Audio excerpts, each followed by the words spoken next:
नमस्कार मंडळी, आज सकाळी आपल्याला कांद्याचा ट्रॅक्टर भरून मार्केटला विकायला घेऊन जायचं आहे.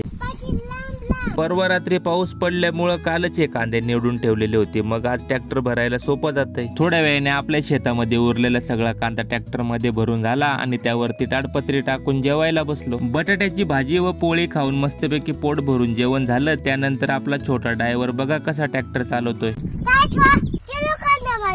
आणि त्यानंतर सुरू झाला आपला पुढचा प्रवास. ट्रॅक्टरवर बसण्याचा आनंदच वेगळा असतो. सगळ्या अंगाचे नट डिल्ले करून टाकले बाबा. तुम्ही पण कधी बसले आहेत का? कमेंट करून नक्की सांगा बरं का मंडळी. थोड्या वेळाने कनाशीतून पोहोचला आबुना कांदा मार्केटला. बरीच गर्दी आहे सध्या ट्रॅक्टरांची. संजय दादांनी आपला ट्रॅक्टर पण लाईनीत लावला. त्यानंतर कांद्याचा लिलाव करून कांदा व्यापारीच्या चाळीवर आपला कांद्याचा ट्रॅक्टर रिकामा केला. पैसे घेऊन निघालो घरी. चला मग तुम्ही घ्या आयडीला फॉलो करून. भेटूया उद्याच्या व्लॉग मध्ये मंडळी.